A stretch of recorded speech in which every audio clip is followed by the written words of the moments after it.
नमस्कार स्टूडेंट्स, इस सेशन में हम बात करने वाले हैं सेंटेंस इंप्रूवमेंट पर, जो एसएससी सीजीएल टीयर 1 7 जुलाई और 10 जुलाई 2019 वाले क्वेश्चन पेपर्स में आ चुके हैं और इन्हें हमने किरण पब्लिकेशन से लिया है।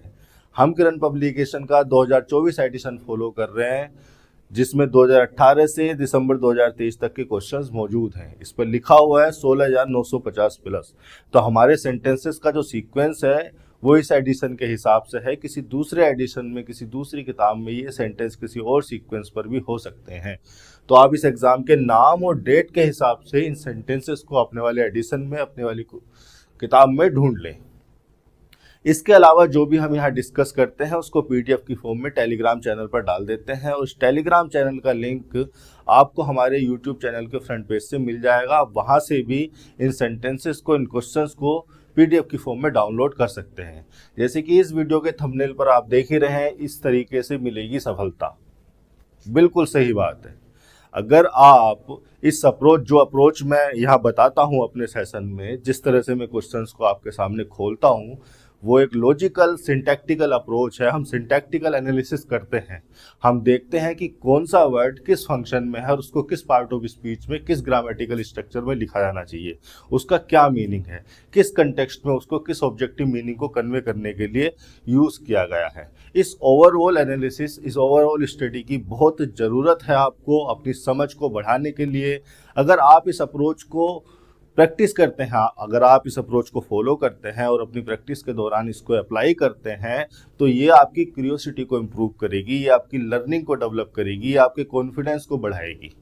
वो रटने रटाने वाली चीज़ों की ज़रूरत नहीं है, मेरा ये विश्वास है। और मैं जानता हूँ कि इसी अप्रोच को फॉलो करके आप अपने जीवन में कॉम्पिटिटिव इंग्लिश को ओवरकम कर सकते हैं। जो आपके अंदर डर बैठा हुआ है इंग्लिश को लेकर, वो खत्म हो जाएगा। आप बहुत ही ज़्यादा कॉन्फिडेंट होंगे। तो आप इस अप्रोच को समझें, हमारे लेक्चर्स देखते रहें, इस अप्रोच को समझें, इसको फॉलो करें, प्रैक्टिस के दौरान इसको अप्लाई करें। शुरुआत में ऐसा हो सकता है कि सर ये टाइम टेकिंग है, शुरू में आपको ये टाइम टेकिंग लगेगा, लेकिन जब आपको इसकी प्रैक्टिस हो जाएगी, जब ये कॉन्सेप्ट आपके दिमाग में बैठ जाएंगे, आपकी अंडरस्टैंडिंग क्लियर होने लगेगी, जब आप अपने खुद का दिमाग लगाकर नई नई स्ट्रक्चर्स को एक्सप्लोर करने लगेंगे, उनको एनालाइज करने लगेंगे, उसके बाद सब कुछ क्रिस्टल क्लियर नजर आएगा। फिर तो सेंटेंस देखा, बस यहाँ पर दिक्कत है, ये सही होना चाहिए। बहुत ज़्यादा टाइम रिड्यूस कर देती है ये अप्रोच आपका एग्ज़ाम के दौरान। ऐसा नहीं कि पहले आपने इंग्लिश में पढ़ा, फिर उसको हिंदी में ट्रांसलेट कर रहे हैं, फिर हिंदी में ट्रांसलेट करके उसका आंसर ढूंढा, फिर उस आंसर को इंग्लिश में ट्रांसलेट करके वापस ऑप्शन टिक कर रहे हैं। ऐसा नहीं कि आपने 200-400 रूल रेगुलेशन रट लिए हैं और जब भी आपका एग्ज़ाम आता है उससे 2 महीने पहले अपने नोट्स उठाकर उन रूल रेगुलेशन का, एक्सेप्शंस का रट्टा मारना शुरू कर देते हैं। आपको दिमाग दिया गया है कुदरत के द्वारा। आप ये जानिए, आप ये समझिए कि आप इंसान हैं और इंसान इस दुनिया में बहुत कुछ कर सकता है, लगभग सब कुछ कर सकता है। आप उस दिमाग का इस्तेमाल कीजिए। अगर आप उस दिमाग का इस्तेमाल नहीं करते हैं तो आप बन जाते हैं मेमोरी कार्ड। और मेमोरी कार्ड का क्या क्या प्लेस होना चाहिए, क्या जगह होनी चाहिए, ये आपको अच्छी तरह से पता है।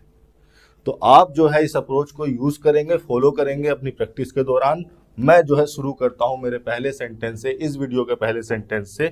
जरा ध्यान से सुनना मेरी एक एक बात को, समझना, और उसी तरह से जो है अपने दिमाग में इन कॉन्सेप्ट्स को बिठाते जाओ। कई बार चीज़ों को मैं डिटेल में इसलिए बताता हूं क्योंकि मैं चाहता हूं कि आप जो है इस तरह की अप्रोच को अपने दिमाग में लाएं, इस तरह से जो है इंग्लिश को हैंडल करें। His school was 7 kilometers away from his house. I wondered how he covered so long distance daily on foot. Sentence को एनालाइज करते हैं। ये लिखा हुआ है, हमारे 2 सेंटेंस लिखे हुए हैं, एक यहाँ पर खत्म हो गया फुल स्टॉप के बाद, दूसरा इसके बाद लिखा हुआ है। तो हिज स्कूल, स्कूल तो नाउन हो गया, हिज हो गया डिटर्मिनर। ये एक नाउन फ्रेज है जो कि सब्जेक्ट के फंक्शन में होनी चाहिए। चूंकि सिंगुलर काउंटेबल नाउन था तो हमने वाज लगा दिया। अब देखिए, वाज यहाँ पर मेन वर्ब ही है, ये कोई हेल्पिंग वर्ब नहीं है, और ये है लिंकिंग नेचर की वर्ब। बी की फॉर्म लिखी हुई है, बी की सेकंड फॉर्म लिखी हुई है, और बी जब मेन वर्ब के फंक्शन में होती है तो वो लिंकिंग वर्ब होती है। उसके बाद आता है कॉम्प्लीमेंट, और कॉम्प्लीमेंट लिखा हुआ है 7 किलोमीटर अवे। ठीक है, अब 7 किलोमीटर अवे हो गया एक तरह का एड वर्ब, उस डिस्टेंस को दिखाने के लिए। अगर यहाँ पर उसका हाउस है, यहाँ पर उसका हाउस है, और यहाँ पर जो है उसका स्कूल है। तो इस डिस्टेंस को दिखाने के लिए अगर कोई चीज किसी पॉइंट से दूर है तो उसके लिए हम एडवर्ब अवे की तरह एडवर्ब अवे को यूज करते हैं। 7 किलोमीटर लग गया इस अवे के बारे में बताने के लिए। अब देखिए ये जो है ना पूरे की पूरी फ्रेज इसका कॉम्प्लीमेंट हो रही है। His school was 7 kilometre away. कहाँ से अवे है, किस पॉइंट से अवे है, उस पॉइंट को, उस रिसोर्स पॉइंट को, ओरिजिन पॉइंट को दिखाने के लिए फ्रॉम प्रीपोजिशन लगा दी, उसके बाद लगाया उसका ऑब्जेक्ट। यहाँ पर ये सेंटेंस खत्म हो गया। ये इस क्वेश्चन में कंटेक्स्ट को जनरेट करने के लिए एक स्टेटमेंट दिया है। अब देखिए इस स्टेटमेंट का यूज होना है अगली वाली क्लोज में, अगले वाले सेंटेंस में। ध्यान दीजिएगा, आई हो गया प्रोनाउन जो कि सब्जेक्ट के फंक्शन में है, और वंडर्ड हो गई हमारी मेन वर्ब जो कि ट्रांजिटिव नेचर की वर्ब कंसीडर की जाती है। इनट्रांजिटिव भी होती है, यहाँ इस कंटेक्स्ट में ट्रांजिटिवली यूज हुई है। और इसके बाद इसका ऑब्जेक्ट क्या है, वंडर का मतलब होता है to ask question from yourself, अपने आप से ही सवाल पूछना। ठीक है, तो ट्रांजिटिव वर्ब है तो इसका ऑब्जेक्ट चाहिए। कहाँ लिखा है इसका ऑब्जेक्ट, एक्चुअली में इसका ऑब्जेक्ट जो है ये पूरी की पूरी क्लोज है। How he covered so long distance daily on foot, ये जो पूरी की पूरी क्लोज लिखी हुई है ये वंडर ट्रांजिटिव वर्ब का ऑब्जेक्ट है। चूंकि पूरी क्लोज ऑब्जेक्ट हो रही है तो इसे कहेंगे हम नाउन क्लोज। मैं सेंटेंस को अभी सिंटैक्टिकली एनालाइज कर रहा हूं ताकि आप इस अप्रोच को जान सके, समझ सके आपको क्या करना है, कैसे करना है, एक एक वर्ड का कैसे हमें सिंटैक्टिकली एनालिसिस करना है, एक तरीके से उसका ऑपरेशन करना है, पोस्टमार्टम करना है। आई wandered how he covered so long distance daily on foot. अब देखिए हाउ यहाँ पर एडवर्ब की तरह लगा हुआ है, लेकिन यहाँ पर कंजंक्शन के फंक्शन में भी है। एडवर्ब ये है कवर के लिए, कवर के मैनर को रिफर करने के लिए हाउ एडवर्ब है, लेकिन चूंकि ये दो क्लोजेस को यहाँ पर जोड़ रहा है, आई वंडर्ड को या आगे वाली क्लोज को, तो इसको कंजंक्शन भी कंसीडर करके चलूंगा मैं। ही हो गया हमारा प्रोनाउन, प्रोनाउन हमारा सब्जेक्ट है। कवर्ड हो गई हमारी मेन वर्ब जो कि ट्रांजिटिव नेचर की वर्ब है, और इसके बाद आना चाहिए इसका ऑब्जेक्ट। कहाँ लिखा है इसका ऑब्जेक्ट, ये लिखा है इसका object so long distance. Daily क्या लिखा है, डेली लिखा है adverb of frequency. On foot preposition phrase लिखी है, ऑन फुट उसका ऑब्जेक्ट, ये बताने के लिए कि किस मैनर में उसने लॉन्ग डिस्टेंस को कवर किया। तो ऑन फुट जो प्रीपोजिशन फ्रेज है मैं इसको adverb of manner he consider करूंगा, क्योंकि ये उसके डिस्टेंस को कवर करने के मैनर को रिफर कर रही है। लगाना टाइम लगाना। अब मैं यहां से सीधे यहां पर इस फ्रेज सेंटेंस को पढ़ता, सीधे इस फ्रेज को बताता ये गलती है, ये सही कर देना है, 2 मिनट में काम हो जाता। अब क्या लगा, अब लगी 5-6 मिनट पूरे सेंटेंस को एनालाइज करने में। इसीलिए मेरे कुछ लेक्चर्स जो है लंबे हो जाते हैं, क्योंकि मैं आपकी समझ पर काम कर रहा हूं। मुझे पता है अगर आपकी समझ डेवलप हो गई, आप खुद से इन चीजों को करना सीख गए। देखिए लर्निंग का मतलब वही है जो आपके अंदर डेवलपमेंट को लाए, जो आपकी समझ को बढ़ाए, जो आपकी क्यूरियोसिटी को बढ़ाए, जो आपकी रुचि को, आपके इंटरेस्ट को बढ़ाए। अगर कोई लर्निंग आपको बोरिंग लग रही है, इसका मतलब आप उसमें इंटरेस्ट ले ही नहीं रहे, इसका मतलब आप अपने दिमाग का सही इस्तेमाल उसमें कर ही नहीं रहे, आपका तरीका गलत है, इसलिए वो बोरिंग लग रही है। मेरे पास कई स्टूडेंट्स के कमेंट आते हैं कि सर शुरू में थोड़ा ऐसा लग रहा था कि टाइम लग रहा है, लेकिन अब तो मजा आने लगा है। ये जो मजा आने लगता है ना, यही लर्निंग है। जिस चीज में मजा आने लगे मतलब तुम उसमें अब इंटरेस्ट ले रहे हो, मतलब अब तुम सीख रहे हो, अब अपने दिमाग का इस्तेमाल कर रहे हो। तो क्या है गलती यहाँ पर, गलती है एक्चुअली में, गलती नहीं, इंप्रूवमेंट बताना है हमें इस फ्रेज में। ये जो कवर ट्रांजिटिव वर्ब का ऑब्जेक्ट लगा हुआ है सो लॉन्ग डिस्टेंस, इसमें हमें इंप्रूवमेंट बताना है। अब देखिए डिस्टेंस हो गई नाउन, क्योंकि ट्रांजिटिव वर्ब थी उसका ऑब्जेक्ट आना था, तो ऑब्जेक्ट लिखा है, नाउन सही लिखा है। लॉन्ग इस नाउन के लिए एडजेक्टिव हो गई, और सो हो गया एडवर्ब इस एडजेक्टिव के लिए। लेकिन यहां पर इंप्रूवमेंट की आवश्यकता इसलिए है क्योंकि सो एक ऐसा एडवर्ब है जो एक इंडिकेटेड डिग्री को रिफर करता है, और उस इंडिकेटेड डिग्री को मेंशन करने के लिए हमें यहां पर डेट क्लोज लगानी पड़ती है। ठीक है, आपने देखा होगा सो के साथ डेट क्लोज लगी हुई आती है। अगर हम सेंटेंस को फॉर्मल स्ट्रक्चर में लिखना चाहते हैं तो सो एक ऐसा एडवर्ब है जो एक इंडिकेटेड डिग्री को रिफर करता है। सो है एक एडवर्ब ऑफ डिग्री, और ये जिस डिग्री को रिफर करता है उस डिग्री को हमें मेंशन करना पड़ता है डेट क्लोज लगाकर। सो लॉन्ग, कितना लॉन्ग, इतना लॉन्ग, इतने लॉन्ग को डेट क्लोज से बताना पड़ता है। तो ये स्ट्रक्चर तो गलत हो गई, यहाँ पर तो इंप्रूवमेंट की आवश्यकता है। नो इंप्रूवमेंट भी नहीं होगा इसका ऑप्शन, ये वाला भी गलत हो जाएगा, सो लॉन्ग द डिस्टेंस वाला भी गलत हो जाएगा, क्योंकि डेट क्लोज कोई लगी हुई नहीं है, इसलिए सो का तो स्ट्रक्चर में कोई स्थान ही नहीं बनेगा। अब देखिए दो ऑप्शन बचते हैं आपके, सच लॉन्ग डिस्टेंस या सच ए लॉन्ग डिस्टेंस। सच के बारे में अगर मैं आपको बताना चाहूं तो सच डिटर्मिनर भी हो सकता है और प्री डिटर्मिनर भी हो सकता है। डिफरेंस है दोनों में। डिटर्मिनर एज यूजुअल किसी नाउन से पहले लिखे जाते हैं, प्री डिटर्मिनर पूरी की पूरी नाउन फ्रेज से पहले लिखे जाते हैं। जैसे कि इस फंक्शन में आप सच को देखेंगे तो डिस्टेंस हो गया नाउन, लॉन्ग हो गया उस नाउन के लिए एडजेक्टिव, और सच लग गया डिटर्मिनर की तरह। इस फंक्शन में अगर आप सच को देखेंगे, सच के फंक्शन को देखेंगे तो डिस्टेंस हो गया नाउन, लॉन्ग हो गया उस नाउन के लिए एडजेक्टिव, ए लगा है आर्टिकल। अब ये पूरी की पूरी नाउन फ्रेज हो गई, ठीक है। और ये जो सच है ये इस नाउन फ्रेज से पहले आया तो मैं इसको कहूंगा प्री डिटर्मिनर। ए आर्टिकल से पहले लगा है, ना कि ए को हमने यहां लगाया है। तो कौन सी वाली स्ट्रक्चर हमें यूज करनी है हमारे सेंटेंस में? एक्चुअली में आपके सामने सवाल ये है कि इन दोनों स्ट्रक्चर में से सच को हम डिटर्मिनर की तरह यूज करें, प्री डिटर्मिनर की तरह यूज करें। ये भी नहीं, एक्चुअली में सवाल आपके सामने ये है कि लॉन्ग डिस्टेंस से पहले ए आर्टिकल आना चाहिए या नहीं आना चाहिए। ये भी नहीं, एक्चुअली में रियल सवाल आपके सामने ये है कि डिस्टेंस को हम काउंटेबल कंसीडर करें या अनकाउंटेबल कंसीडर करें। अगर हम डिस्टेंस को काउंटेबल कंसीडर करेंगे तभी हम उसके पहले ये आर्टिकल लगा सकते हैं। अगर हम डिस्टेंस को अनकाउंटेबल कंसीडर करते हैं या डिस्टेंस अनकाउंटेबल हो सकता है इस कंटेक्स्ट में, सेंटेंस में, तो हम उससे पहले ये आर्टिकल नहीं लगाएंगे। ये वाला ऑप्शन सही हो जाएगा। तो डिस्टेंस के बारे में मैं आपको बता दूं कि डिस्टेंस जो वर्ड है वो काउंटेबल भी हो सकता है, अनकाउंटेबल भी हो सकता है। काउंटेबल भी हो सकता है और अनकाउंटेबल भी हो सकता है, लेकिन दोनों अलग अलग कंटेक्स्ट में, अलग अलग तरह के मीनिंग को, अलग अलग तरह के सिमिलर मीनिंग को कन्वे करने के लिए काउंटेबल अनकाउंटेबल दोनों हो सकता है। डिस्टेंस एक नाउन है, एक्चुअली एक मेजरमेंट की यूनिट है। अब देखिए डिस्टेंस अनकाउंटेबल कब होगा? जनरल सेंस में अगर हम किसी सेपरेशन को रिफर करने के लिए, जनरल सेंस में अगर दो पॉइंट के बीच के सेपरेशन को रिफर करने के लिए, भाई सेपरेशन तो दो पॉइंट के बीच में ही रिफर किया जाएगा। कोई चीज किसी से सेपरेट है, जनरल सेंस में किन्हीं दो पॉइंट के बीच के सेपरेशन को रिफर करने के लिए अगर हम डिस्टेंस को यूज कर रहे हैं तो हम उसको अनकाउंटेबल कंसीडर करेंगे। लेकिन स्पेसिफिक मेजरेबल सेंस में अगर दो पॉइंट के बीच में अगर हम किसी स्पेसिफिक मेजरेबल यूनिट को रिफर कर रहे हैं, क्या कहा मैंने? स्पेसिफिक मेजरेबल, जिसको मेजर किया जा सकता हो। दो पॉइंट के बीच में अगर स्पेसिफिक मेजरेबल यूनिट को रिफर कर रहे हैं तो हम डिस्टेंस को काउंटेबल कंसीडर करेंगे। ठीक है, इस बात को लिखाने की जरूरत है क्या? पीछे करके देख लिया करो, 5-10 सेकंड पीछे कर दिया करो, लेक्चर रिपीट कर दे रहा हूं मैं।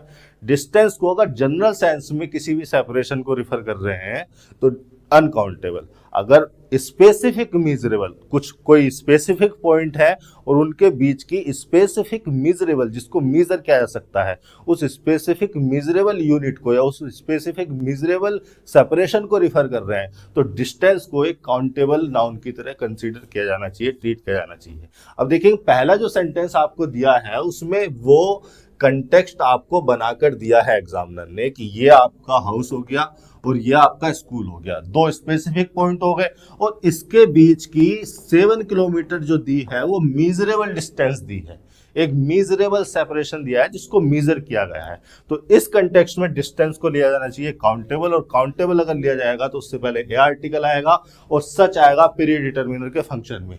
119 का हो गया फोर्थ ऑप्शन। 120 पर चल लेते हैं। अब आपको समझाने में इतना टाइम लगा, लेकिन अगर ये समझ आपके अंदर बैठ गई, अगर आप इस अप्रोच को समझ गए, इस अप्रोच को फॉलो करके आपने 400-500-600 सेंटेंस लगा लिए। मेरे पास स्टूडेंट आते हैं, सर 1-2 बार किरण पब्लिकेशन लगा ली, एक बार पिनेकल लगा ली, एक बार एमबी पब्लिकेशन लगा ली, 100-150 मॉक टेस्ट भी लगा लिए, नंबर नहीं बढ़ रहे, एवरेज मार्क्स आ रहे हैं, अब क्या लगाऊं? मैंने बोला बच्चा अब तू अपना दिमाग लगा ले। 2 बार किरण पब्लिकेशन लगा ली, एक बार एमबी पब्लिकेशन लगा ली, 2 बार पिनेकल लगा ली, मॉक टेस्ट भी लगा लिए, अपने नोट्स का भी रट्टा मार लिया कई बार। जो नहीं लगाया अभी तक वो है दिमाग। अब तू अपना दिमाग लगा, इसे कहते हैं दिमाग लगाना। 120 वी कैन नॉट, कांट लिखा है कॉन्ट्रैक्टेड फॉर्म में, कैन नॉट ही लिखा है, एक ही बात है। लिव विदाउट वाटर, वी हो गया सब्जेक्ट, हेल्पिंग वर्ब, एडवर्ब आ गया नोट मेन वर्ब के साथ। चूंकि इंट्रांजिटिव नेचर की वर्ब थी तो ऑब्जेक्ट तो उसके बाद आएगा ही नहीं, विदाउट लगा है प्रीपोजिशन, प्रीपोजिशन के बाद इसका ऑब्जेक्ट आ गया। अब देखिए ये जो लिखा हुआ है यहाँ पर, ये लिखा हुआ है एक क्वेश्चन टैग। क्वेश्चन टैग लगाए जाते हैं मेन इंफॉर्मेशन पर लिसनर का रेस्पॉन्स जानने के लिए। पहले किसी को कोई इंफॉर्मेशन दी, अब उसका रेस्पॉन्स जानना है कि ऐसा है या नहीं, तो इस रेस्पॉन्स को जानने के लिए जो है क्वेश्चन टैग लगाए जाते हैं। क्वेश्चन टैग एक एडिशनल इंफॉर्मेशन ही होती है और क्वेश्चन टैग को लिखने का एक स्पेसिफिक फॉर्मेट होता है। पहली बात तो ये कि हम इसको इन्वर्टेड फॉर्म में लिखते हैं, इन्वर्टेड स्ट्रक्चर यूज करेंगे। इन्वर्टेड फॉर्म मतलब उल्टी फॉर्म, पहले हेल्पिंग वर्ब आ जाएगी फिर सब्जेक्ट आ जाएगा, ठीक है। अभी जो हेल्पिंग वर्ब ली जाती है, ये ली जाती है मेन इंफॉर्मेशन के टेंस के हिसाब से। भाई जिस टाइम में आपने ये स्टेटमेंट दिया, जिस टाइम में आपने ये इंफॉर्मेशन दी, उसी टाइम में आप क्वेश्चन पर रेस्पॉन्स, उस इंफॉर्मेशन पर रेस्पॉन्स जान रहे हैं, तो वही टाइम वही टेंस क्वेश्चन टैग का होना चाहिए। तो हेल्पिंग वर्ब इस टेंस के हिसाब से आती है। यहाँ पर आपने विल लगा रखा है, हालांकि यहाँ पर टेंस नहीं है, एबिलिटी को एक्सप्रेस कर रहे हैं, लेकिन यही वाली हेल्पिंग वर्ब आपको यहाँ लगानी थी। और यहाँ पर ये जो सब्जेक्ट होता है, ये सब्जेक्ट भी इस वाले सेंटेंस के, इस वाली क्लोज के सब्जेक्ट के हिसाब से होगा। तो यहाँ पर हो जाना चाहिए था कैन बी, जो कि आपका दूसरा वाला ऑप्शन है, बाकी सब गलत है। आगे चल लेते हैं 121। क्या लिखा हुआ है? Let us not neglect important aspects of life although pursue momentary pleasures. फटाफट जो है सेंटेंस की स्ट्रक्चर को एनालाइज करेंगे और देखेंगे कि क्या इसका इंप्रूव्ड वर्जन होना चाहिए, क्या इसमें गलती है और क्यों है गलती। जब आप क्यों के पीछे की बातें जानने लगते हैं, जब आप क्यों सोचने लगते हैं कि ऐसा क्यों हुआ, तब समझ लेना कि अब आप अपने दिमाग का सही इस्तेमाल कर रहे हैं। लेट अस नॉट नेग्लेक्ट, देखिए ये एक इंपरेटिव क्लोज है, इंपरेटिव सेंटेंस लिखा हुआ है। लेट मेन वर्ब से जो है सेंटेंस, लेट का मतलब टू अलाउ, लेट का मतलब होता है to allow someone to do something, to allow someone to do something. तो वो यहाँ पर खुद को अलाउ करने की बात कर रहा है। स्पीकर ने अपने साथ, स्पीकर को होना आई, स्पीकर ने अपने साथ कुछ और लोगों को ले लिया या शायद सब लोगों को ले लिया, और आई के साथ उसने जब सब लोगों को ले लिया तो वो हो गया वी। तो वो खुद को अलाउ करने की बात कर रहा है। लेट अस नॉट, अब देखिए मेन वर्ब हो गई, उसके बाद उसका ऑब्जेक्ट आ गया, क्योंकि ट्रांजिटिव नेचर की वर्ब थी। इंपरेटिव सेंटेंस है, इंपरेटिव सेंटेंस मेन वर्ब से स्टार्ट होते हैं। ट्रांजिटिव वर्ब, उसके बाद उसका ऑब्जेक्ट लिखा है। नॉट लिखा है एक एड वर्ब, इस नेग्लेक्ट वर्ब के मीनिंग को निगेट करने के लिए। अब ये नेग्लेक्ट वर्ब क्या है? नेग्लेक्ट एक वर्ब है, और वर्ब यहाँ कैसे आ गई? मेन वर्ब तो यहाँ आ गई थी। एक्चुअली में ये जो नेग्लेक्ट होता है, ये होता है बेयर इन्फिनिटिव। मैंने इस स्ट्रक्चर को एक्सप्लोर भी किया है, आप हमारी कॉमन एरर्स वाले सेशन जरूर देखें। एक्चुअली में जो भी स्टूडेंट मेरे सारे सेशंस कंटिन्यूअसली जिस सीक्वेंस में मैं डाल रहा हूँ उसी सीक्वेंस में देख रहा है, उसे बहुत बड़ा फायदा होने वाला है। क्योंकि मैं जिस कॉन्सेप्ट को पिछले वाले लेक्चर में बता देता हूँ, उसी कॉन्सेप्ट को मैं बार बार थोड़ी ना बताऊंगा। इस तरह से तो लेक्चर बहुत लंबे हो जाएंगे, आप देख भी नहीं पाएंगे। तो ये नेग्लेक्ट है बेयर इन्फिनिटिव। बेयर इन्फिनिटिव लिखे जाते हैं इसी स्ट्रक्चर में, ठीक है। मैंने वहां पर उस सेशन में बताया था कि बेयर इन्फिनिटिव को कैसे हम इन वर्ब्स के साथ यूज करते हैं, क्या कंटेक्स्ट होता है, क्या मीनिंग निकल के आता है। तो let us not enough, let us not neglect, ठीक है। नेग्लेक्ट जो है यहाँ पर बेयर इन्फिनिटिव है, और ये एक नॉन फाइनाइट वर्ब है, और ये लगाई गई है इस लेट के, इस अस के लिए, ये जो ऑब्जेक्ट है इसके लिए कॉम्प्लीमेंट के रूप में। Let us not neglect. अब चूंकि ये बेयर इन्फिनिटिव है तो नॉन फाइनाइट वर्ब भी, तो इसमें वर्ब का एट्रीब्यूट रहेगा, और ये ट्रांजिटिव वर्ब है। इसके बाद हो गया इसका ऑब्जेक्ट, इंपॉर्टेंट एस्पेक्ट्स, एस्पेक्ट मतलब पार्ट ऑफ समथिंग, और एस्पेक्ट नाउन हो गया इसमें, और इंपॉर्टेंट हो गया एडजेक्टिव एस्पेक्ट के लिए। ये जो पूरी नाउन फ्रेज हो गई, ये नेग्लेक्ट ट्रांजिटिव वर्ब का ऑब्जेक्ट हो गई। किसके एस्पेक्ट की बात की जा रही है? प्रीपोजिशन के बाद ऑब्जेक्ट लगा दिया एस्पेक्ट को रिलेट करने के लिए लाइफ से। अब देखिए यहां पर लगा हुआ है ऑल्दो। ऑल्दो एक कंजंक्शन है, ऑल्दो एक सबऑर्डिनेट कंजंक्शन है। ये इसका इस्तेमाल किया जाता है किसी सबऑर्डिनेट क्लोज को इंट्रोड्यूस करने के लिए जो मेन क्लोज वाली इंफॉर्मेशन का अपोजिट रीजन हो। आपने मेन क्लोज में जो इंफॉर्मेशन दी, उसका अपोजिट रीजन इंट्रोड्यूस करने के लिए हम ऑल्दो को सबऑर्डिनेट कंजंक्शन के रूप में इस्तेमाल कर लेते हैं। चूंकि सबऑर्डिनेट कंजंक्शन है तो ये क्लोज को जोड़ता है, जिसको हम सबऑर्डिनेट क्लोज कहते हैं। लेकिन यहां पर तो आप देखेंगे कोई क्लोज लिखी नहीं है। क्लोज का मतलब होता है subject plus main verb, subject और मेन वर्ब होगा तो उसे ही क्लोज कंसीडर करेंगे आप। तो यहां पर तो सब्जेक्ट एब्सेंट भी रह सकता है चूंकि इंपरेटिव क्लोज को जोड़ रहे हो तो, लेकिन मेन वर्ब तो रहेगी। अब यहां पर तो कोई है ही नहीं, परस्यू मोमेंट्री प्लेजर मतलब ना सब्जेक्ट है और यहाँ पर ये मेन वर्ब जैसा कोई स्ट्रक्चर नहीं, मतलब कोई क्लोज नहीं लिखी हुई है, तो ऑल्दो तो गलत हो गया। परस्यू एक वर्ब है, परस्यू एक वर्ब है, इसका मतलब है टू फॉलो। मोमेंट्री एक एडजेक्टिव है और प्लेजर हो गया नाउन। मोमेंट्री इस प्लेजर के लिए एडजेक्टिव हो गया। मोमेंट्री एक एडजेक्टिव और इसका मतलब है लास्टिंग और existing for a short time, lasting और existing for a short time, जो थोड़े समय के लिए ही एग्जिस्ट करे या लास्ट करे उसको मोमेंट्री कह देते हैं। तो ऑल्दो तो यहाँ पर गलत हो गया, आपने सबऑर्डिनेट कंजंक्शन लगा रखा है लेकिन आगे कोई क्लोज नहीं दी गई है। अब ऑप्शन देख लेते हैं फिर। नो इंप्रूवमेंट तो गलत ही हो गया फिर इसकी वजह से, ठीक है।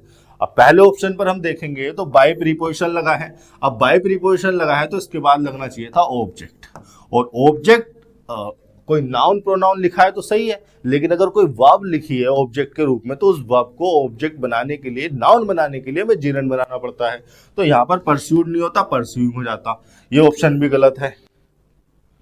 थ्रो और ठीक है, स्ट्रक्चर बाय परस्यूइंग अगर यहाँ पर लिखा होता तो भी स्ट्रक्चर सही हो जाती, सिमेंटिकली गलत रहता। कुछ और हमें सेंटेंस को पढ़कर उस कंटेक्स्ट को जानना पड़ता है, उस ऑब्जेक्टिव मीनिंग को जानना पड़ता है, जिस ऑब्जेक्टिव मीनिंग को कन्वे करने के लिए एक स्पेसिफिक कंटेक्स्ट में कुछ स्पेसिफिक शब्दों का इस्तेमाल कर एक स्पेसिफिक ग्रामेटिकल अरेंजमेंट को यूज करके सेंटेंस को, स्पीच को लिखा गया है। तो अगर बाय परस्यूइंग किसी ऑप्शन में लिखा होता है, यहां पर लिखा होता तो वो मीनिंगफुल नहीं रहता। ऐसा नहीं कहा जा रहा है कि नेग्लेक्ट इंपॉर्टेंट एस्पेक्ट को नेग्लेक्ट करने की बात की जा रही है मोमेंट्री प्लेजर्स को फॉलो करके। अगर थ्रो लगाएंगे तो थ्रो प्रीपोजिशन के बाद भी उसका ऑब्जेक्ट आना चाहिए था, यहाँ पर परस्यूइंग होना चाहिए था, परस्यू वर्ब को जीरेंट फॉर्म में लिखा जाना चाहिए था। ये वाला ऑप्शन सही हो गया। फिर अब इस ऑप्शन की स्ट्रक्चर देख लेते हैं। देखिए, प्लेजर हो गया नाउन, ये तो आपको पता ही है। मोमेंट्री हो गया एडजेक्टिव इसके लिए। परस्यूइंग वर्ब की आईएनजी फॉर्म हमने लगा दी। ये वाइल क्या है? वाइल देखिए कंजंक्शन भी हो सकता है, एडवर्ब भी हो सकता है। कंजंक्शन होने का तो यहाँ पर स्कोप है नहीं क्योंकि कोई क्लोज नहीं लिखी हुई है। आगे वर्ब की आईएनजी फॉर्म आ रही है जो कि मेन वर्ब तो है नहीं और सब्जेक्ट भी कोई नहीं है, तो वाइल को हम यहाँ पर एडवर्ब कंसीडर करेंगे। और वाइल जब एडवर्ब होता है तो टाइम रिलेवेंट फंक्शन में होता है, ये रिफर करता है किसी ड्यूरेशन को, ठीक है। वाइल जब एडवर्ब होता है तो किसी ड्यूरेशन को, ड्यूरिंग द टाइम इस मीनिंग में होता है जब वो एडवर्ब के फंक्शन में होता है। और वर्ब की जो आईएनजी फॉर्म है वो एक गोइंग ऑननेस को दिखाती है, और कोई एक्शन गोइंग ऑन रह सकता है तो किसी ड्यूरेशन में रह सकता है। अगर आप कह रहे हैं कि कोई एक्शन चल रहा है तो ये तो जरूरी बात हुई कि वो किसी ड्यूरेशन में चल रहा होगा, किसी एक पॉइंट पर स्टार्ट हुआ होगा, किसी दूसरे पॉइंट पर उसे खत्म होना होगा, और इस पॉइंट के और उस पॉइंट के बीच की समय को आप ड्यूरेशन कहते हैं। तो अगर वर्ब की आईएनजी फॉर्म आपने यूज की है तो चाहे मेन वर्ब की तरह यूज की हो, चाहे नॉन फाइनाइट वर्ब की तरह यूज की हो, चाहे फाइनाइट वर्ब की तरह यूज की हो, वर्ब की आईएनजी फॉर्म डायरेक्ट या इनडायरेक्ट वे में एक ड्यूरेशन को रिफर कर देती है। उसी ड्यूरेशन को फर्दर मॉडिफाई करने के लिए, रिफर करने के लिए हमने वाइल एडवर्ब को लगा रखा है। अब ये परस्यूइंग वर्ब आईएनजी फॉर्म है, नॉन फाइनाइट वर्ब है। फाइनाइट वर्ब तो है नहीं, फाइनाइट वर्ब होती है मेन वर्ब जो टेंस के हिसाब से, सब्जेक्ट के हिसाब से चेंज हो जाए। परस्यूइंग है नॉन फाइनाइट वर्ब, और वर्ब की आईएनजी फॉर्म है। जीरेंट तो है नहीं, जीरेंट होता तो ऑब्जेक्ट होता, और ऑब्जेक्ट तब हो सकता था जब कोई ट्रांजिटिव वर्ब लगी हो, प्रीपोजिशन लगी हो। तो परस्यूइंग है क्या? परस्यूइंग है प्रेजेंट पार्टिसिपल इस अस के लिए, ठीक है। वर्ब की आईएनजी फॉर्म को इस अस के लिए एडजेक्टिव के रूप में इस्तेमाल किया गया है प्रेजेंट पार्टिसिपल बनाकर, और वाइल को उस एडजेक्टिव से पहले एडवर्ब बनाकर यूज किया गया है ड्यूरेशन को रिफर करने के लिए। और वर्ब के आईएनजी फॉर्म के साथ हम ऐसा कर सकते हैं, प्रेजेंट पार्टिसिपल के साथ हम ऐसा कर सकते हैं क्योंकि वर्ब की आईएनजी फॉर्म डायरेक्ट और इनडायरेक्ट वे में एक ड्यूरेशन को ही रिफर कर देती है, एक ड्यूरेशन में चलने वाले एक्शन को ही तो रिफर कर रही है। सेंटेंस का एसेंस ये है, वो ऑब्जेक्टिव मीनिंग ये है कि while परसुइंग मोमेंट्री प्लेजर, कि ये जब काम कर रहे हो हम, ये करने के दौरान हमें ये इंपॉर्टेंट एस्पेक्ट लाइफ के नेग्लेक्ट नहीं करनी चाहिए। ठीक है, ये सब करने के दौरान हमें ये नेग्लेक्ट नहीं करनी चाहिए, इन पर भी ध्यान देना चाहिए। मोमेंट्री प्लेजर्स का मतलब क्या है? ऐसे प्लेजर जो थोड़े समय के लिए जो है रहे फिर चले जाए, पार्टी कर ली, घूम लिए, फिर लिए, थोड़े समय के लिए मिलने वाले प्लेजर है। दोस्तों के साथ गप्पे मार लिए, 1-2 घंटे मार लोगे, फिर अपना लाइफ का जो मेन इंपॉर्टेंट एस्पेक्ट है उस पर फोकस करना चाहिए। इस तरह के मीनिंग को जो है कन्वे किया जा रहा है। 121 हो गया, 122 पर चल लेते हैं। क्या लिखा हुआ sentence? We must endeavour to increase women's access for education also employment. देखिए, वी यहाँ पर प्रोनाउन हो गया जो कि सब्जेक्ट के फंक्शन में मस्ट एक हेल्पिंग वर्ब मोडाल के रूप में जो है इस्तेमाल हो रहा है ओब्लाइज सजेशन देने के लिए। एंडेवर का मतलब होता है to make efforts to do और अचीव समथिंग। ट्रांजिटिव वर्ब भी हो सकती है, इंट्रांजिटिव वर्ब भी हो सकती है। यहाँ पर इंट्रांजिटिव नेचर की वर्ब है, इसके बाद इसका ऑब्जेक्ट आएगा नहीं।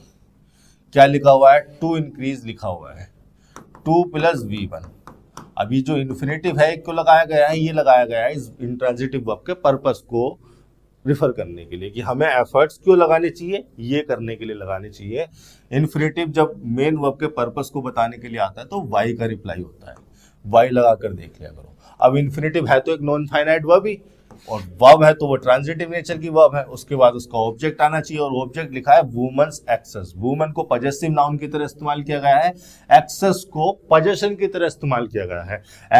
एक्सेस जो वर्ड है ACCESS, ये वर्ब भी हो जाता है, और जब ये वर्ब होता है तो ट्रांजिटिव नेचर की वर्ब कंसीडर की जाती है मोस्ट फंक्शंस में, मोस्ट मीनिंग्स में। लेकिन जब ये नाउन होता है तो इसके साथ आता है टू प्रीपोजिशन, क्योंकि एक्सेस के बाद लिखा जाता है वो रिसिपिएंट जिसने उस एक्सेस को, उस रीच को रिसीव किया। यहां पर लगा रखा है आपने 4 प्रीपोजिशन, तो यहां पर आना चाहिए था 2। इसी वजह से ये वाला ऑप्शन गलत हो गया। ये वाला भी गलत हो गया क्योंकि यहाँ पर EXCS ये बिल्कुल ही वर्ड बदल दिया है तो अपसर्ड हो गया। नो इम्प्रूवमेंट भी नहीं है, ये सही हो गया, access to education and employment. अब देखो, यहां पर एक और डिफरेंस दिया है ऑल्सो और का और एंड का। ये डिफरेंस आपको कंफ्यूज करने के लिए दिया है, लेकिन कोई ऑप्शन अगर ऐसा लिखा होता एक्सेस टू, अगर यहीं पर एक्सेस की जगह ACCESS लिखा होता तो क्या ये सही हो जाता? फिर भी ये गलत होता। क्यों? क्योंकि आपने और कंजंक्शन लगाया है, यहां पर आपने एंड कंजंक्शन लगाया है, मतलब आप दोनों को आप कुमुलेट कर रहे हैं, जोड़ रहे हैं। लेकिन यहाँ पर एजुकेशन और एम्प्लॉयमेंट लिख के आपने और कंजंक्शन का जो इस्तेमाल किया है, ये आपने ऑल्टरनेट ऑप्शंस जोड़ने के लिए इस्तेमाल किया है। और कंजंक्शन का इस्तेमाल किया जाता है ऑल्टरनेट ऑप्शंस जोड़ने के लिए कि या तो ये कर लो या ये कर लो, या तो ये ले लो या ये ले लो, या तो ये दे दो या ये दे दो। ठीक है, अब अगर और कंजंक्शन का आपने इस्तेमाल कर दिया तो एजुकेशन और एम्प्लॉयमेंट को आपने एक अल्टरनेट ऑप्शंस की तरह जोड़ दिया। तो आप कहना क्या चाह रहे हैं? हमें एफर्ट लगाने चाहिए कि वुमन की एक्सेस हो जाए, या तो एजुकेशन की हो जाए या एम्प्लॉयमेंट की हो जाए। मतलब या तो उसको एजुकेशन मिल जाए, एजुकेशन ना मिले तो एम्प्लॉयमेंट मिल जाए, एम्प्लॉयमेंट ना मिले तो एजुकेशन मिल जाए। मतलब दोनों में से कोई एक चीज मिल जाएगी, इसके लिए हम एफर्ट लगा रहे हैं? नहीं, दोनों के लिए एफर्ट लगा रहे हैं। पहले उसे अच्छी एजुकेशन मिले, फिर उसे अच्छा एम्प्लॉयमेंट मिले उसी एजुकेशन के आधार पर। तो एजुकेशन एंड एम्प्लॉयमेंट ये मीनिंगफुल रहेगा, ये मीनिंगलेस हो जाएगा। ऑल्सो एक एडवर्ब है और एडवर्ब को लगाने की यहाँ पर आवश्यकता है नहीं, और वैसे भी इन प्रीपोजिशन लगा था, गलत हो गया था। ये हो गया 122। 123 पर चल लेते हैं। Though many European traders visit Puducherry in the 16th century onwards, comma लगाया गया, फिर what remains today is a relic of its French past। relic का मतलब जो पास्ट का कुछ बचा हुआ रह गया हो, पास्ट का रिमेन्स, पास्ट की बची हुई कुछ चीजें। Though many European, देखिए दो लगाया गया है यहाँ पर एक कंजंक्शन के रूप में, कंजंक्शन के रूप में, और ये सबऑर्डिनेट नेचर का कंजंक्शन है। दो और ऑल दो एक ही जैसे एक ही वर्ड के दो इन्फ्लेक्शन कहे जा सकते हैं। दो और ऑल दो एक ही बात है, दो लगा दो या ऑल दो लगा दो, बट ऑल दो थोड़ा ज्यादा फॉर्मल माना जाता है। दो को हम एवरीडे कम्युनिकेशन में यारों दोस्तों से बात करते हुए इस्तेमाल कर लेते हैं, लेकिन जब कोई किसी ऑफिशियल डॉक्यूमेंट को हम लिखेंगे, किसी ऑफिसर से बात करेंगे, किसी ऑफिशियल कंटेक्स्ट में हम बात करेंगे, तो हम ऑल दो को रिफर करते हैं। बस इतना सा फर्क है। लेकिन ऑल दो और दो दोनों ही कंजंक्शन के रूप में इस्तेमाल हो जाते हैं, और अपोजिट रीजन को इंट्रोड्यूस करने के लिए इनको कंजंक्शन की तरह लगाया जाता है। मतलब ऑल दो और दो से जिस क्लोज को जोड़ा जाएगा वो अपोजिट रीजन होगी मेन क्लोज वाली इंफॉर्मेशन की। तो यहाँ पर दो कंजंक्शन से जो भी क्लोज जोड़ी जा रही है वो अपोजिट रीजन है इसका। दो मैनी यूरोपियन ट्रेडर्स, ट्रेडर्स हो गया नाउन, यूरोपियन हो गया इसके लिए एडजेक्टिव, किन ट्रेडर्स की बात की जा रही है। मैनी लग गया डिटर्मिनर, पूरी नाउन फ्रेज हो गई जो कि सब्जेक्ट होनी चाहिए। विजिट हो गया यहाँ पर मेन वर्ब। देखिए विजिट सही लगा हुआ है क्योंकि ट्रेडर्स प्लूरल था तो विजिट है, लेकिन यहाँ पर जिस कंटेक्स्ट में बात हो रही है, जिस टाइम में बात हो रही है, वो टाइम पास्ट का है क्योंकि 16th सेंचुरी यहाँ पर दिया हुआ है। अभी तो क्या चल रहा है 2024, तो यहाँ पर विजिट नहीं विजिटेड होना चाहिए था। अब विजिटेड देख लो, यहां पर विजिटेड है, यहां पर विजिटेड है, तो नो इंप्रूवमेंट और चौथा ऑप्शन तो ऐसे ही हटा दो। दूसरे और तीसरे ऑप्शन में बचा। अब देखिए आगे एक और आपको जो है हर्डल ओवरकम करनी है इस सेंटेंस को, इस क्वेश्चन को कंप्लीट करने के लिए, पूरा करने के लिए, इंप्रूव करने के लिए, वो ये कि विजिटेड तो ट्रांजिटिव वर्ब है, उसका ऑब्जेक्ट हो गया पुडुचेरी। यहां पर प्रीपोजिशन कौन सा आना चाहिए, इन आना चाहिए या फ्रॉम आना चाहिए। ठीक है, अब अगर आप ध्यान से देखेंगे क्या लिखा है इन प्रीपोजिशन के बाद, क्या लिखा है द 16th सेंचुरी। क्या है 16th सेंचुरी, 1501 से लेकर 1600 का जो टाइम है वही 16th सेंचुरी है। अब 1501 से लेकर 1600 तक का टाइम जिसको हम 16th सेंचुरी कह रहे हैं, ये तो एक स्पेसिफिक टाइम पीरियड हो गया, स्पेसिफिक टाइम पीरियड है। और किसी स्पेसिफिक टाइम पीरियड में अगर कुछ हो, चाहे यहां पर हो जाए, चाहे यहां पर हो जाए, चाहे यहां पर हो जाए, चाहे यहां पर हो जाए, चाहे 1600 आने से पहले 1 सेकंड पहले कुछ हो जाए, इस स्पेसिफिक टाइम पीरियड में अगर कोई चीज हो जाए, कोई चीज एग्जिस्ट हो जाए या कोई एक्शन हो जाए, तो हम उसके लिए लगाते हैं इन प्रीपोजिशन। इन प्रीपोजिशन लगाया जाता है किसी स्पेसिफिक पीरियड को रिफर करने के लिए। जैसे अगर मैं एक सेंटेंस ऐसे लिखता, यूरोपियन मैनी, वही लिख देता हूं मैं घुमा फिरा के, many European traders came in the 16th century. ठीक है, बिल्कुल सही सेंटेंस मैंने लिखा है। 16th सेंचुरी मतलब 1501 से 1600, इसके बीच में जो है ये आ गए। इन प्रीपोजिशन लगा दिया मैंने उस स्पेसिफिक ड्यूरेशन को रेफर करने के लिए। लेकिन अगर आप अपने क्वेश्चन पर सेंटेंस पर ध्यान दोगे तो आगे 16th सेंचुरी के आगे एक वर्ड और लिखा है और वो लिखा है ऑन वर्ड्स। इस एक वर्ड ने पूरी कहानी चेंज कर दी सेंटेंस की, इस एडवर्ब फ्रेज की। ऑन वर्ड्स एक एडवर्ब है, ऑन वर्ड्स एक एडवर्ब है और इसका मतलब होता है continuing from a particular point and forwarding in time. Forwarding in time लिखा हुआ दिख रहा है ना आपको, continuing from a particular point and forwarding in time. मतलब किसी एक पॉइंट से स्टार्ट होकर, किसी एक स्पेसिफिक पॉइंट से स्टार्ट होकर टाइम में आगे को फॉरवर्ड हो जाना, ये है ऑनवर्ड्स एडवर्ब का मतलब।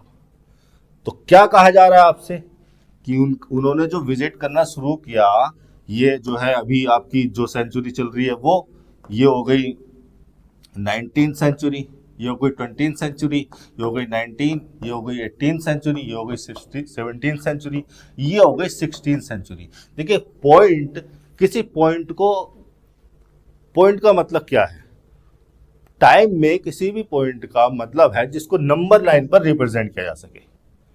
ठीक है, अभी जब मैंने बताया था 1501 से लेकर 1600, ये एक ड्यूरेशन हो गई द 16th सेंचुरी।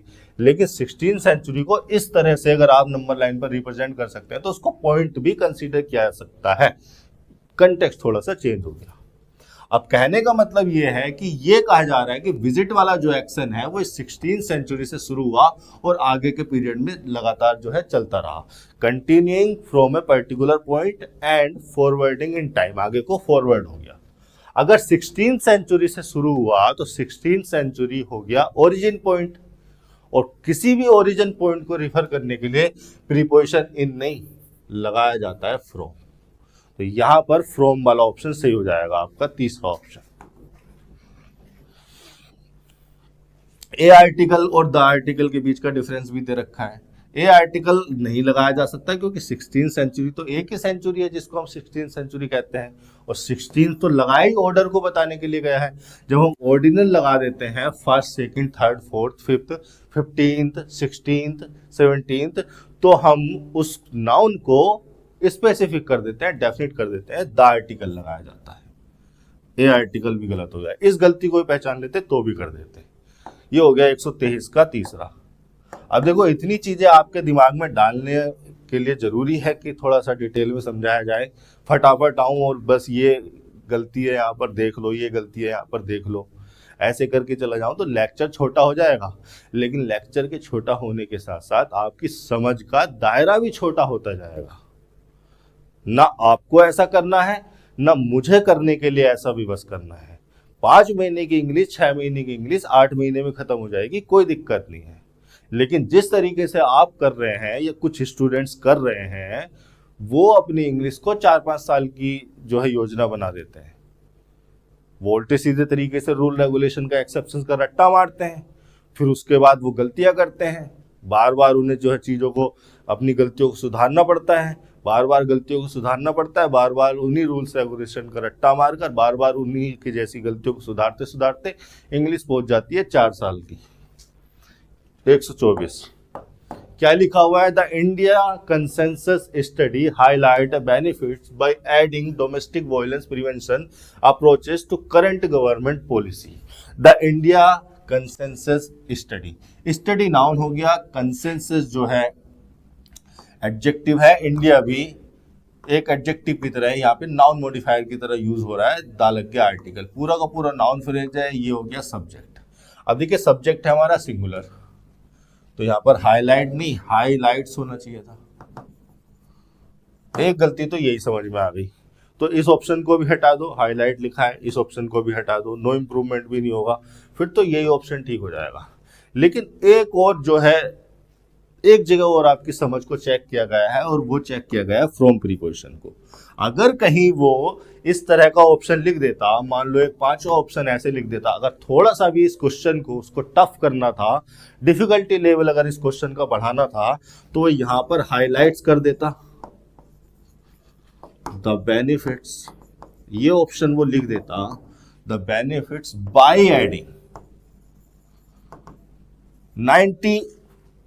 90% बच्चे जो है इस 5वें ऑप्शन को देखते ही टिक कर देते हैं कि हाईलाइट का हाईलाइट्स कर दो, द बेनिफिट्स हो रहा है एक्चुअली में, हाईलाइट का हाईलाइट्स कर दो, बस यही इंप्रूवमेंट है, highlights the benefit by adding.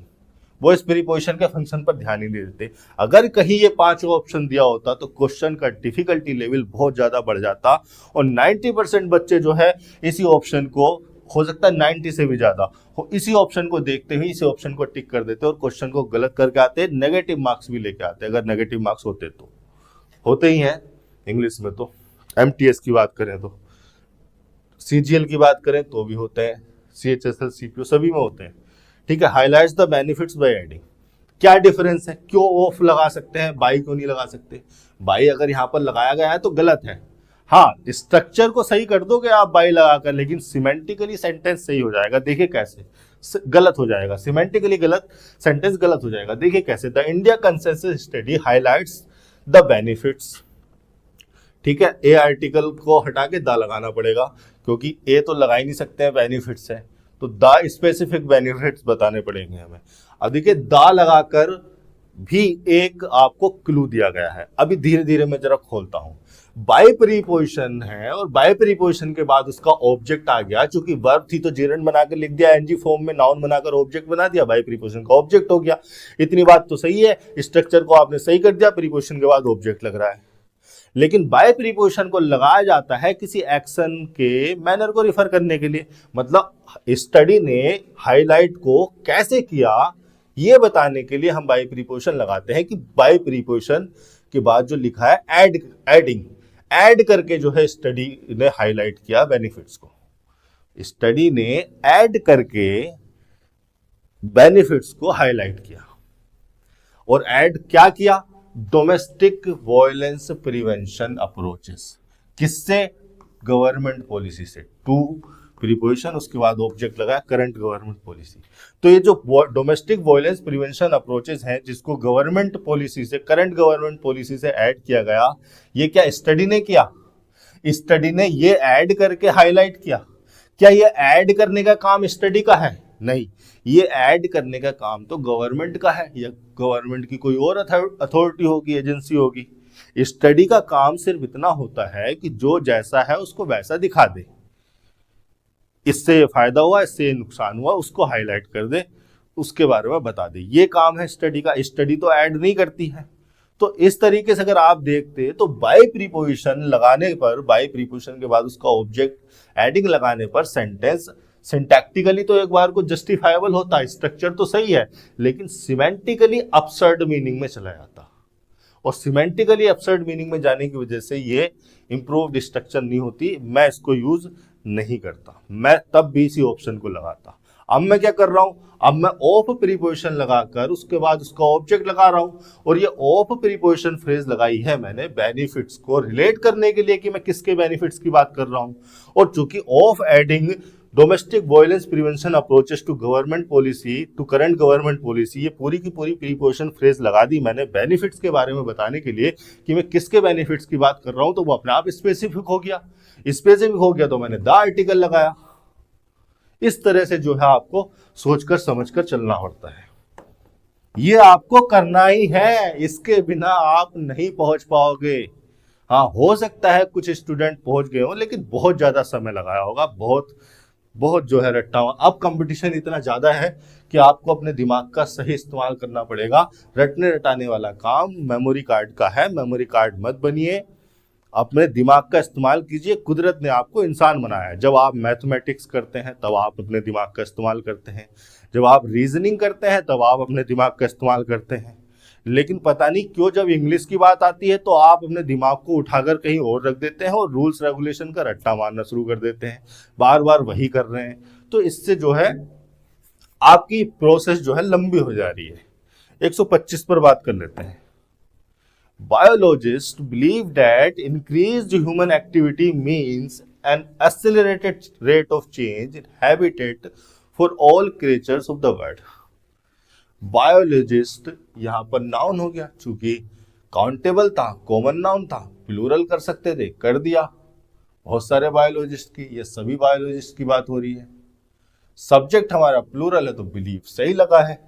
अब बिलीव जो है ट्रांजिटिव नेचर की वर्ब है। क्या बिलीव किया है लिखने के लिए, उसके बाद ऑब्जेक्ट आना चाहिए, और वो ऑब्जेक्ट लिखा है पूरी एक क्लोज के रूप में। ये क्लोज हुई पूरी की पूरी नाउन क्लोज। डैट कंजंक्शन लगाकर उस क्लोज को जोड़ दिया गया। डैट कंजंक्शन लगाते हैं मेन क्लोज से रिलेवेंट किसी इंफॉर्मेशन को जोड़ने के लिए, वही हम कर रहे हैं। इंक्रीज्ड ह्यूमन एक्टिविटी, एक्टिविटी यहाँ पर नाउन हो गया, ह्यूमन इसके लिए एडजेक्टिव हो गया। किसकी एक्टिविटी बता रहे हैं? इंक्रीज्ड एक वर्ब की थर्ड फॉर्म हो गई पास्ट पार्टिसिपल के रूप में, ये भी एडजेक्टिव हो रही है इस एक्टिविटी के लिए। इंक्रीज्ड एक्टिविटी, जो एक्टिविटी बढ़ गई है या बढ़ा दी गई है। इंक्रीज्ड ह्यूमन एक्टिविटी मीन्स, अब चूंकि एक्टिविटी सिंगुलर नाउन था तो सब्जेक्ट सिंगुलर हो गया हमारा, मीन्स सही हो गया। मीन्स यहाँ पर एक तरह की जो है ट्रांजिटिव नेचर की वर्ब है, ट्रांजिटिव नेचर की वर्ब है, उसके बाद उसका ऑब्जेक्ट आ गया means N accelerated rate. Rate हो गया यहाँ पर नाउन, इसके लिए वर्ब की थर्ड फॉर्म लग गई एडजेक्टिव के रूप में पास्ट पार्टिसिपल। एन लग गया यहाँ पर, इससे पहले आर्टिकल एन लगाना पड़ा क्योंकि वोवल साउंड थी। किसके रेट की, किसके एक्सेलरेटेड रेट की बात कर रहे हैं वो बताने के लिए हमने ऑफ प्रीपोजिशन लगाया। प्रीपोजिशन के बाद उसका ऑब्जेक्ट हो गया, ऑफ चेंज लगा दिया गया इस रेट को फर्दर बताने के लिए, डिफाइन करने के लिए कि किसके एक्सेलरेट की बात कर रहे हैं। रेट को रिलेट कर दिया ऑफ चेंज से। इनहैबिटेड, इन प्रीपोजिशन, प्रीपोजिशन के बाद उसका ऑब्जेक्ट। ये जो इनहैबिटेड प्रीपोजिशन फ्रेज आई है चेंज के लिए आई है कि चेंज कहाँ पर हो रहा है, हैबिटेट में। हैबिटेट का मतलब वो नेचुरल होम या नेचुरल एनवायरनमेंट जहाँ कोई स्पीसीज, कोई एनिमल, कोई प्लांट, कोई पर्सन, कोई ह्यूमन एग्जिस्ट कर सके। फॉर प्रीपोजिशन, प्रीपोजिशन के बाद उसका object. For all creatures of preposition, preposition के बाद उसका ऑब्जेक्ट ऑफ द वर्ड। ये ऑफ द वर्ड आई है क्रिएचर्स के लिए। Change in habitat for all creatures, ये जो for all creatures preposition phrase आई है पर्पस के लिए आई है, चेंज का पर्पस बताने के लिए कि हैबिटेट में जो चेंज हुआ वो सारी क्रिएचर्स के लिए हुआ। सेंटेंस तो सही है, नो इम्प्रूवमेंट। ऑप्शन भी एक बार देख लेते हैं, ऑप्शन में ही बता देता हूं क्या गलती है। ठीक है, एक्सेलरेटेड रेट इन चेंज नहीं होगा। इन चेंज, इन प्रीपोजिशन लगाते हैं किसी स्टेट को दिखाने के लिए, ऐसा तो है नहीं हम किसी स्टेट को रिफर कर रहे हैं, हम तो केवल रेट को बिलोंग कर रहे थे, रेट को रिलेट कर रहे थे कि हम किसके रेट की बात कर रहे हैं, चेंज के रेट की बात कर रहे हैं। ये गलत हो गया। ह्यूमन एक्टिविटीज मीन, ठीक है, यहाँ पर इसने एक्टिविटीज को प्लूरल किया तो मीन को इसने यहाँ पर सिंगुलर कर दिया। ये इसने समझदारी वाला काम किया, लेकिन यहाँ पर इसने गलती कर दी थी, वर्ब की सेकंड फॉर्म ले गया, जैसे ये वाला एक्शन पास्ट में होकर खत्म हो गया हो, इस वजह से भी ये ऑप्शन गलत हो जाएगा। पूरा का पूरा सेंटेंस जो है प्रेजेंट इंडेफिनिट में लिखा गया है, परमानेंट नेचर की इंफॉर्मेशन है। तो एक ये गलती थी इस ऑप्शन में, एक ये गलती थी। यहाँ पर इसने प्लूरल किया तो मीन लगा दिया, ये इसने होशियारी की। लेकिन फ्रॉम लगा रखा है, फ्रॉम लगाया जाता है किसी सोर्स पॉइंट को रिफर करने के लिए। ऐसे लग रहा है जैसे कोई रेट, इस रेट, ये रेट इस चेंज से निकल के आया है, ये चेंज सोर्स पॉइंट है रेट का, चेंज से निकल के रेट आया, ये भी गलत हो गया। ह्यूमन एक्टिविटी इज मीनिंग, देखो यहाँ पर इसने बहुत बड़ी गलती कर दी, यहाँ तो इसने अपराध कर दिया, इसको तो जेल में बंद कर देना चाहिए था ये लिखने की वजह से। Human activity is meaning, mean जो है स्टेटिव नेचर की वर्ब है। स्टेटिव नेचर की वर्ब के बारे में मैंने अपने वर्ब चैप्टर की प्ले लिस्ट में बहुत महत्वपूर्ण लेक्चर डाला हुआ है, और बीच बीच में भी मैं कई लेक्चर में, कई सेशंस में इसके बारे में बता चुका हूँ। स्टेटिव वर्ब वो वर्ब होती है जो डायनेमिक एक्शन को नहीं दिखाती, ये गोइंग ऑननेस को रिप्रेजेंट नहीं कर सकती, इसलिए इनको कंटिन्यूअस फॉर्म में, कंटिन्यूअस स्टेट में नहीं लिखा जा सकता। ये स्टेट को बताती है, और स्टेट या तो होती है या नहीं होती, तो कंटिन्यूअस फॉर्म में ये नहीं आ सकती थी, इसलिए ये ऑप्शन गलत हो गया। ये हो गया आपका 125वां। इसी तरह से जो है आपको दिमाग लगाना है, लगाना है, लगाना है, क्योंकि कुदरत ने आपको दिमाग लगाने की शक्ति दी है, ताकत दी है।